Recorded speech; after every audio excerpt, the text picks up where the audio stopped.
Subukan niyo po ito ngayong Blood Moon, March 13 at 14 upang malayo tayo sa misteryosong enerhiyang dalang hatid ng Blood Moon at upang tayo ay swertihin.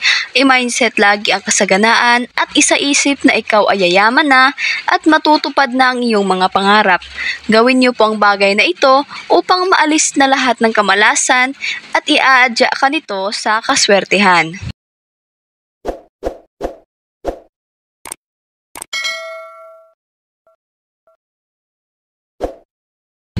Hello po sa inyong lahat, magandang araw pong muli at welcome back po sa ating YouTube channel.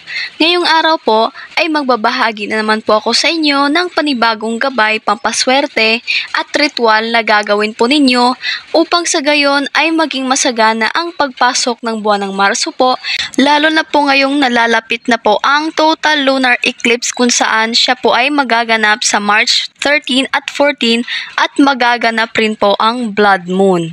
Isaalang-alang nyo ang mga bagay na ito, lalo na kapag ramdam po natin na palagi na lang tayong minamalas sa buhay dahil sa mga bad energy na nananahanan din kasama po natin. Sa pamamagitan ng bagay na ito po, bibigyan ka po nito ng good luck energy upang makamit mo na ang kasaganaan na iyong hinahangad. Pero bago po tayo magsimula, paalala lamang po, ito ay pawang mga gabay, pampaswerte at ritual lamang at nakadepende na po sa atin kung gagawin natin ang mga bagay na ito. At kung sensitibo po kayo sa mga ganitong paksa, maring skip na lamang po muna ninyo ang video na ito. At kung ikaw naman ay may 100% paniniwala sa mga kapangyarihan ng gabay, pampaswerte at ritual, panoorin nyo lamang po ang video na ito hanggang sa dulo upang mayroon po tayong matutunan sa gabay na ating gagawin ngayon. Gawin niyo po ito ngayong nalalapit na Blood Moon po kung saan ito ay magaganap ngayong March 13 to 14 po. Dahil sa mga petsang ito rin magaganap ang total lunar eclipse. Ang Blood Moon po ay kung saan ang buwan ay nagiging kulay pula sa panahon ng isang total lunar eclipse. Ang enerhiya na dala ng Blood Moon po ay napaka-misteryoso at ito ay maaring magbigay po sa atin ng malakas na emosyon kaya maaari tayong makaramdam ng either malakas na bugso ng good or bad energy. Ang panahon ng Blood Moon ay maaaring maghatid ng malas po o hindi magandang enerhiya po sa atin. Kaya ngayon po, ang kailangan lamang po natin ay magsagawa ng simpleng ritual o dasal para tayo ay mabigyan ng proteksyon at upang tayo ay patuloy na mabigyan ng magandang daloy na swerte. Ang kailangan lamang po natin sa ritual na ito ay kumuha lamang po kayo ng mga dahon po ng laurel, kahit gaano po karami, depende na po yan sa inyo. At kumuha rin po kayo ng isang lalagyan po tulad ng aluminum bowl or stainless bowl po na lalagyan. Kapag wala kayong aluminum bowl, maaari yung aluminum na plato na lang po tulad po nito at saka kumuha rin po kayo ng posporo. Ang gagawin po kasi natin ay susunugin po natin itong mga dahon ng laurel dito po sa aluminum bowl at ipapausok po natin ito sa loob po ng ating mga tahanan ngayong March 13 at 14 po. Tandaan po na huwag po kayong gumamit ng plastic na mga bowl o babasaging bowl po. Kailangan at dapat po ay aluminum lamang ang gagamitin po ninyo dahil ang mga aluminum po ay magaan pero matibay kung saan sumisimbolo po ito sa kahandaan sa anumang hamon sa buhay na ating tatahakin lalo na ngayong panahon po ng Blood Moon at ito rin ay nagbibigay ng proteksyon po sa kahit anumang negative energy na papasok po sa ating tahanan. Una po ay punit-punitin muna ang mga dahon ng laurel at ilagay ito sa isang aluminum para po maiwasan ang sunog. Mas mainam po na sa sementong sahig po ninyo ito gawin, malayo sa mga light materials tulad ng kahoy, sa mga kurtina at plastic para maiwasan ang aksidente po. Kaya mas mainam na sa sementong sahig po kayo gumawa ng ritual na ito. Pag napunit na po ang laurel ay sindihan po ito gamit ang lighter or yung posporo or kandila. Mag-ingat po kayo upang hindi kayo masaktan. Hanggat maaari mayroon dapat kayong first aid sa gilid po ninyo. At kapag nasindihan na po ninyo itong dahon po ng laurel, ay ipausok nyo po ito sa loob po ng inyong tahanan.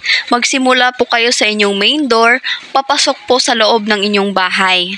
Dahil ang aroma o amoy ng laurel po ay nagpapanatili ng swerte at nagtataboy po ng kamalasan sa loob. Ayaw na ayaw po kasi ng mga bad energy or mga negative energy or yung mga mabibigat na enerhiya ang mga amoy ng laurel.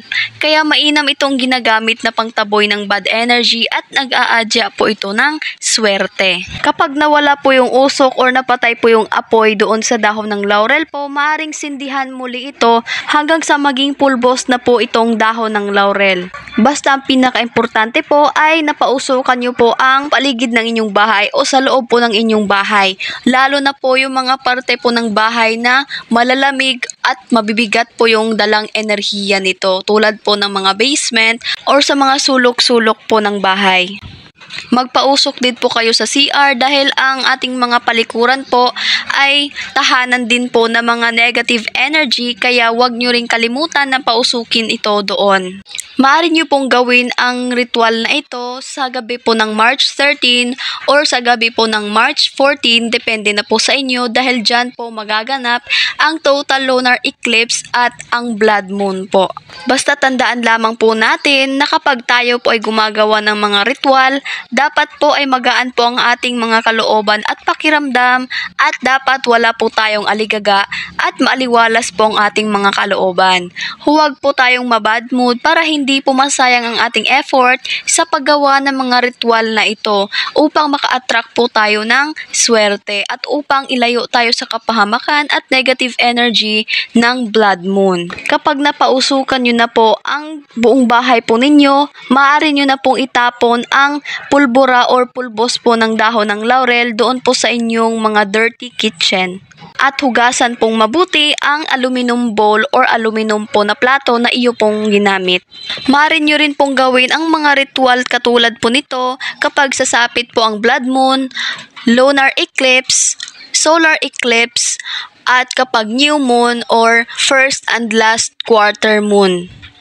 Paalala lamang po, ito ay pawang mga gabay lamang at ritual lamang at mas mainam pa rin po na sabayan palagi natin ng kilos at tiyaga at lalong-lalo na po ang dasal po sa Panginoon.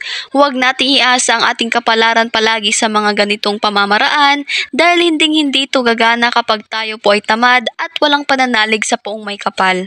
Kaya aside sa mga pampaswerte at mga ritual, dapat mas doblehin din po natin ang sikap palagi at ang pinaka-importante po sa lahat ay magdasal po tayo dahil iba pa rin po ang kapangyarihang hatid ng ating Panginoon. Nawa po ay maging positibo tayo palagi at nawa ay maging masagana ang ating pamumuhay.